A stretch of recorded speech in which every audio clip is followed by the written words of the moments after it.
and thereafter make the prescribed contributions. Remember, registration and contribution to the National Health Insurance is mandatory by law. Be compliant, pay on time to avoid prosecution without further notice. National Health Insurance, leaving no one behind.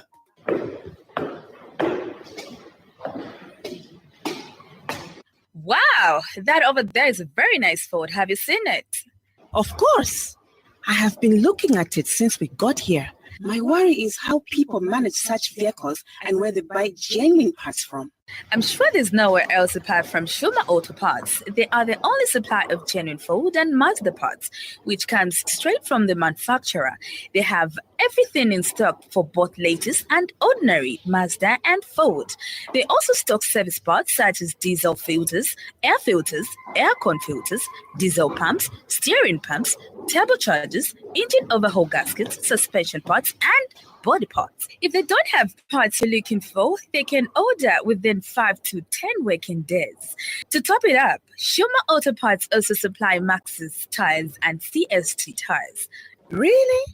But where are they found? They are found on Chandram Sonda Road, Cruiser Auto Workshop in Lusaka. Call on 0979 192057 and 0960747235. Email shumaautoparts@gmail.com. Shuma Auto Parts for all your genuine vehicle parts.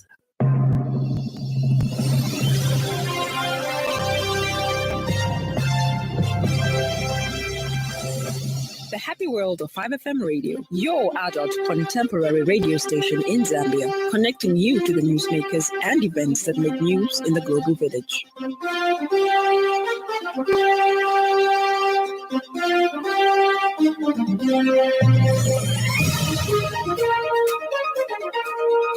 Good evening. Thank you for joining us. This is the 5FM main news, the headlines.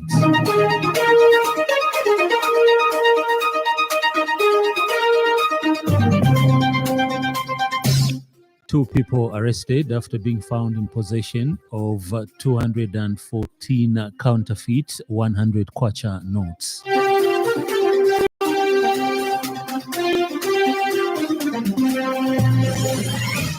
World Bank finalizing an additional $200 million to respond to the ongoing drought impact.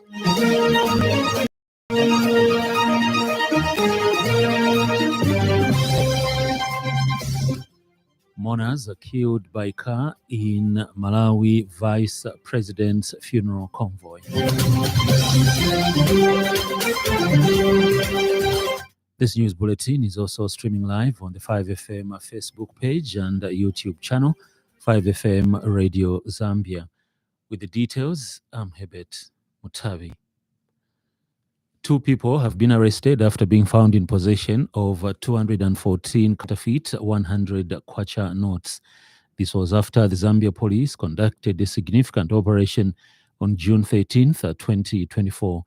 Police Public Relations Officer Ray Hamonga explains that on June 13th, 2024, between 08:30 hours and 09 hours, officers from the Intellectual Property Unit, IPU, accompanied by 3 combatants, conducted a targeted operation at an unmarked house in Alilanda, downtown Kawama, Lusaka.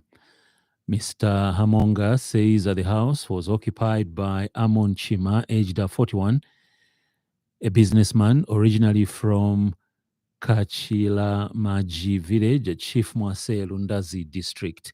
He says Mr. Chima was immediately taken into custody as a suspect for being found in possession of counterfeit currency. Mr. Hamonga says upon further investigation, Mr. Chima identified Mr. Gabriel Mwanza, aged 50, of Helen Kaunda compound, Lusaka, originally from Ziwaniwana village, Chief Nyanje Petauke district, as the supplier of the counterfeit notes. During the operation, officers recovered and seized a total of 214 counterfeit 100 kwacha notes. Mr. Chima was immediately taken into custody as a suspect for being in possession of counterfeit currency. Upon further investigation, Mr. Chima identified Mr. Gabriel Mwanza, aged 50 years, of Helen Kaunda compound, Lusaka, originally from Zivananivana village in Chief Chanje, Petauke district, as the supplier of the counterfeit notes. Mr. Mwanza was subsequently apprehended in the commercial area of Lusaka. Meanwhile, police have denied storming a Divine Mercy Parish Catholic Church in Dola on the Copper Belt to search for United Kwacha Alliance UKA members who were reported to be in the city.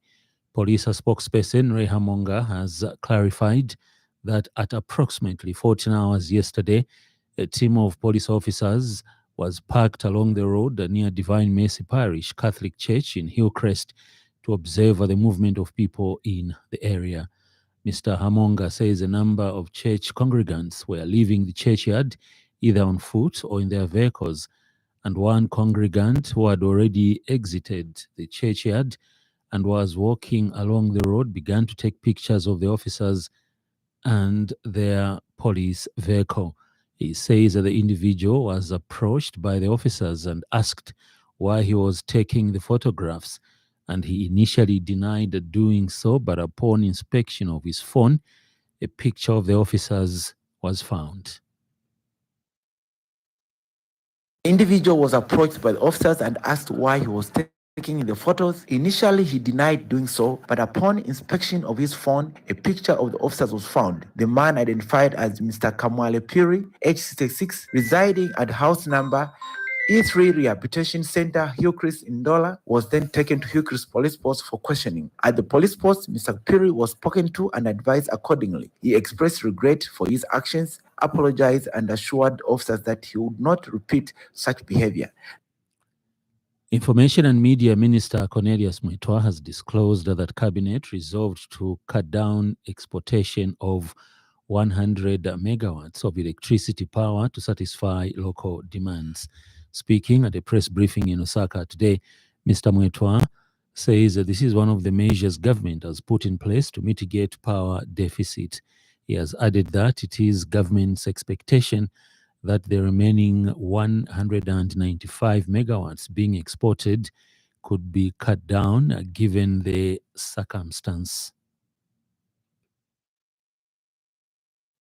Cabinet sitting today, the 17th of June 2024, has resolved that ZESCO shall recall at least 100 megawatts of power from the export market, which ZESCO is exporting for local utilization within Zambia. Meanwhile, Mr. Mwitwa has revealed that in the next few weeks, farmers will be allowed to access loans through the credit window. He says this will support farmers to buy fertilizer, seeds, irrigation equipment, aquaculture, and livestock. In the next few weeks, right around the turn around of the month end, the government, through the Ministry of Agriculture, will be ready to begin processing loans through the credit window to farmers who will be. The World Bank has disclosed that it is finalizing an additional $200 million to respond to the ongoing drought impact on the poor and vulnerable people in Zambia. Speaking at the launch of this year's Social Protection Week, a World Bank representative, Selim Nadia, says that the bank is already supporting the Zambian government to a tune of $600 million for the implementation of social protection. Ms. Nadia said that the World Bank is committed to supporting social cash transfer that drives productivity, human capital growth, and development outcomes, especially in the current rapidly changing world faced by various challenges such as droughts. With persistent high poverty rates and frequent experiences of climate-induced effects, such as the recent droughts, Zambia is at risk of not achieving the Sustainable Development Goals as set out in the Vision 2030. And economic growth is not necessarily translating into poverty reduction. And growing inequality, we see growing inequality and a strong rural-urban divide. We have 3 asks. And speaking at the same event, the Ministry of Community Development Permanent Secretary Angela Kawandami said in a bid to alleviate the suffering of the people and uplift their welfare, in this drought period, a total of 1.2 million households were enumerated, and households who are eligible to receive emergency cash transfers will be supported. Mrs. Kawandami says that this is an addition to the 1.3 million households who are already on the regular social cash transfer. This year's Social Protection Week is under the theme Sustainable Social Protection for Resilience Building. Droughts have become more frequent, and this calls for drastic measures to be taken to start investing in irrigation systems. Let us harness the use of our wetlands to grow food in order to prevent food insecurity in households. I am glad to mention that under the Wetland Food Security Pact, households were targeted to receive farming inputs, and under the emergency response, we have targeted 300,000 households to cushion them from the effects of the drought. The Department of Immigration has effected the deportation of a 55-year-old Turkish residence permit holder, Tasidin Sahutuglu, for sexually abusing his female employees. Confirming the development in a statement, Immigration Department spokesperson Namati Shinka says he was deported on 14th June 2024 following the conclusion of investigations into reports that Sahutuglu, who is a director and shareholder at Denise Blocks and Pavers factory located in Osaka, was in the habit of abusing his female employees. Mr. Shinka says investigations also revealed glaring breaches of labor laws, such as non-adherence to the minimum wage by the company. He says that the department revoked his residence permit before effecting his deportation under a warrant signed by the Minister of Home Affairs and Internal Security. He left Zambia aboard an Emirates flight via Kenneth Kaunda International Airport. He has since encouraged employees to report erring employers to the relevant authorities. The government has awarded skills development bursaries worth 5,652,241 kwacha to 688 applicants in Monali constituency. Lusaka City Council Public Relations Manager Chola Mwamba says that the bursary scheme, which has been made possible using funds from the 2024 Constituency Development Fund CDF bursaries component, will see youths in the constituency get a chance to change their livelihood for the better. Ms. Mwamba says this initiative further aims to reduce illiteracy and poverty levels in the constituency and the country as a whole by empowering our youths with the skills and knowledge necessary to contribute to the country's economic growth and development. She has further appealed to parents and guardians in vulnerable homes, particularly those with special needs, to visit the Ward Development Committee, WDC, Member of Parliament, councillors and council officers whenever the council advertises such opportunities.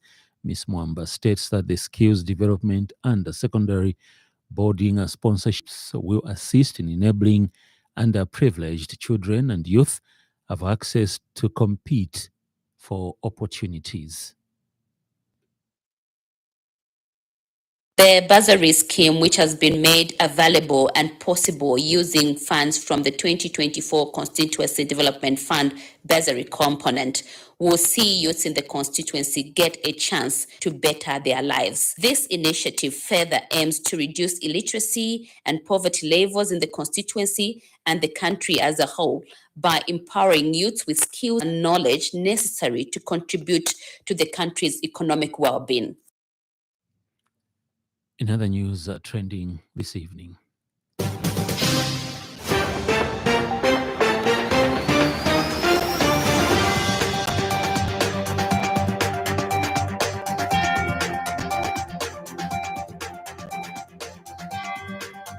Minister of Foreign Affairs and International Cooperation Permanent Secretary Hope Stumbeko has called for solidarity between a government and the development partners to accelerate the development agenda, which was started under the Sustainable Development Goals.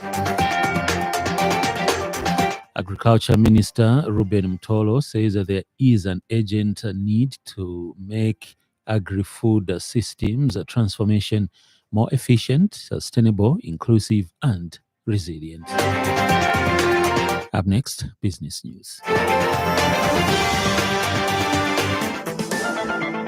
5FM Radio Business News. We mean business. Keep you current in commerce, trade, and industry, local and global. It's our business to keep you informed about business.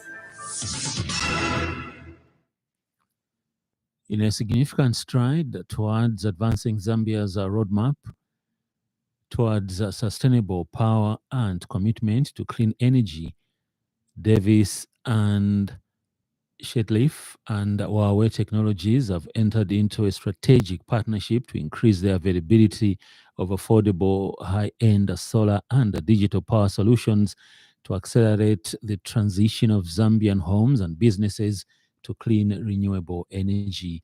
The leading supplier of water and energy equipment in the East and Southern African region will distribute Huawei's solar products, including Grid Connect inverters, Luna, and Power M backup solutions. Davis and Shetleaf Zambia Managing Director Jonathan Mainga says access to power is critical for spurring Zambia's economic growth, and this partnership with Huawei will help improve electrification in both urban and rural areas by connecting more industries, households, and businesses to affordable solar power. Mr. Mainga says the prolonged lifespan of solar installations combined with minimal operational costs positions these systems to self-fund within a few years, providing sustained cost savings, he added. Ends the business news.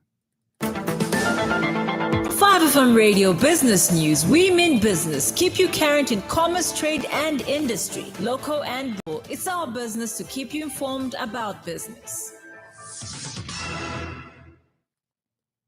In foreign news, 4 people, including a pregnant woman, were killed after a vehicle in the convoy carrying the body of the late Malawi Vice President Saulos Chilima hit Mona's police say.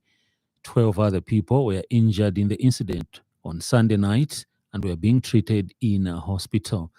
It followed clashes between local people, the police, and soldiers escorting the late vice president's funeral convoy from the capital Lilongwe to his home village for burial. Here's a roundup from the BBC for other world news stories. A Zimbabwean lawyer defending dozens of opposition youths who are in prison accused of holding an illegal gathering has called for their immediate release, saying they've done nothing wrong. Police fired tear gas when they broke up Sunday's meeting. More than 70 people, including the opposition politician Jameson Timber, have been charged with disorderly conduct and participating in an unlawful meeting. The top public health official in the US, Dr. Vivek Murthy, has proposed warning labels should be placed on social media, telling parents using them could be damaging to the mental health of young people. 9 soldiers have been injured in an explosion at a Czech military site used to train Ukrainian troops. The army said an unspecified amount of ammunition had detonated. 2 of the casualties were airlifted to hospital in Olomouc. The blast is being investigated by the military police. Russian government is putting up the minimum price of alcohol. The Ministry of Finance says the price of vodka, cognac, brandy and liqueurs will increase next month. Vodka will go up by about 6.5%. In sports news, England fans have raised serious concerns about transport delays at Euro 2024 after some supporters were left stranded for hours following the team's win over Serbia on Sunday. Fans complained of issues getting to and from the arena of Foschok in Gelsenkirchen, Germany, with many missing connecting trains after the game and some instead opting to walk miles to their destination. Thomas Cannon, spokesperson for the Football Supporters Association, England Fans Embassy, said that the situation was completely unacceptable. Here now is the evening weather report.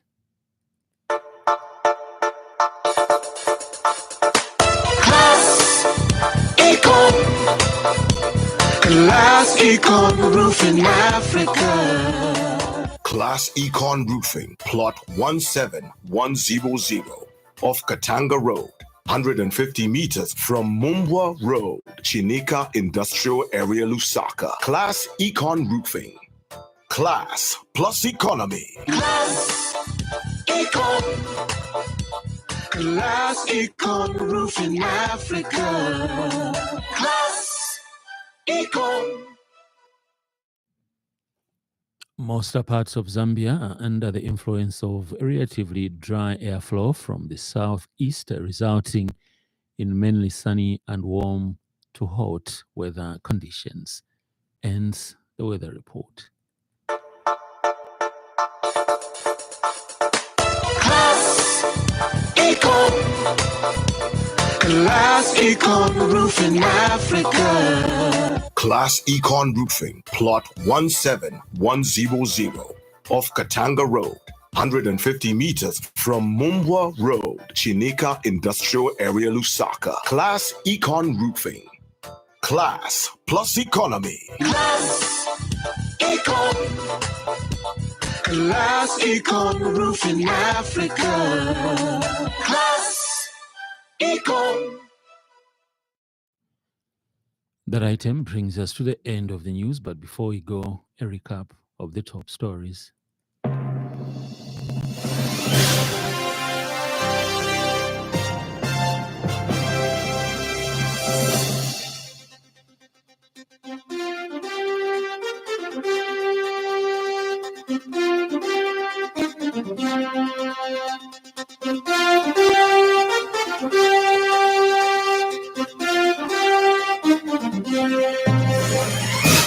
Two people arrested after being found in possession of 214 counterfeit 100 kwacha notes.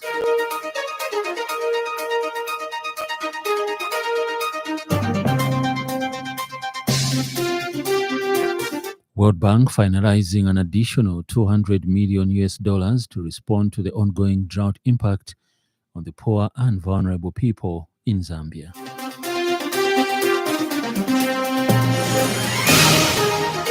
Mourners are killed by car in Malawi Vice President's funeral convoy. For more news, follow us on Facebook, 5FM Radio Zambia. On behalf of the entire news crew and the technical department, thank you for listening to the happy world of 5FM. Stay safe and stay tuned to 5FM Radio. I'm Herbert Mutavi.